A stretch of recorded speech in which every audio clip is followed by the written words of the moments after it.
So I'll share a story with you. In April, I took the mPharma board to a little pharmacy in the eastern region of Ghana called Willie Kings. And Willie Kings was the oldest pharmacy in that community. It had been there for 45 years. And it was started by a husband and wife couple. The husband was a pharmacist, the wife was a nurse. And that was what the community knew for 45 years until, they got really old in their 70s. They didn't have the same energy and strength to be able to come to the pharmacy as they used to do in their younger days. So things went wrong, and then the business really collapsed.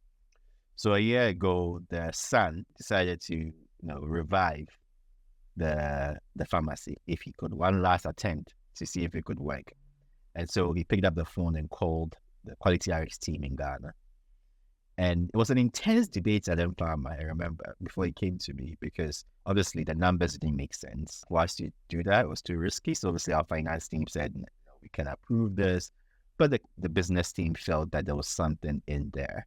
A pharmacy that's been there for 45 years, everyone knew it by name, and they felt that they had to do it. So they came up to me to get me to override the no of the finance team. And I asked the team, are you willing to put your career on the line to do this? They said, yes. I said, go ahead and do it. So they went ahead and they landed. And it was one of the best decisions that we made. In almost 9 months, Willie Kings grew from doing $100 a month to now doing over $4,000 a month in revenue. And so when I took the board to Willie Kings, as we were leaving, the owner stopped me. I wanted to say thank you. And I told him, why was he thanking me? I mean, he didn't do me any favor. We're in business. His success is my success. He makes more money, I make more money. That's what we do. And he said, oh, no, that's not why I'm thanking you. I'm thanking you because my employees are now happy. Why? Because we now have cash flow. They get paid on time. And because they get paid on time, when customers come, they treat them well. And because they treat them well, the patients love the experience they get, so they keep coming back. And that for me was a very interesting sort of economic principle when I think about how our societies evolved, right? Today, Willie Kings has been able to hire 2 more people. And that for me was the transformation, right? It did not take a big pharmacy opening a new pharmacy, right? We just did it through Willie Kings, and Willie Kings created new jobs. But you can see that without mPharma franchising Willie Kings, 2 additional jobs now have been created. In fact, it would probably have been shut down by now. So, but then we could do that without having to first go and open a new pharmacy. That would take a long time to rebuild the trust in that, because healthcare is about trust.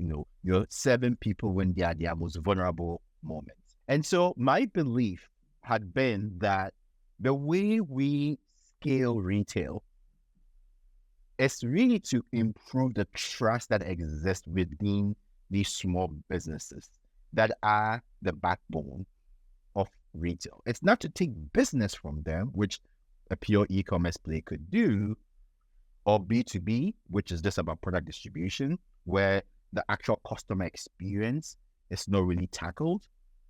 What conversion franchising allows us to do is to actually address what, in my view, is the biggest stumbling block in scaling formal retail, which is a lack of trust in the system and in the model. And so what conversion franchising does is that it gives you an asset-light approach to be able to do that by just taking these businesses that exist in that particular sector. It could be any sector, it could be restaurants, it could be whatever.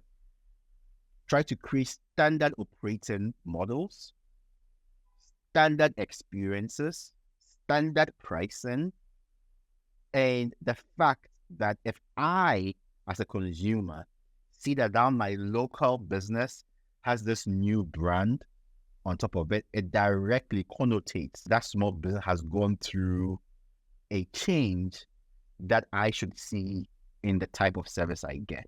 And that for me is why conversion franchising allows us to do that. And that for me is my theory of change, is that conversion franchising allows us to quickly scale our ability to increase employment opportunities because we are able to take existing businesses that to have a business that's been there for 45 years, something, right? And so for that to just die would be a shame. But if you could revive that, provide them with the capacity to be able to hire more people, then directly or indirectly, we are creating jobs, right? And today we have over 2,200 people who directly and indirectly work for mPharma across the markets that we work in.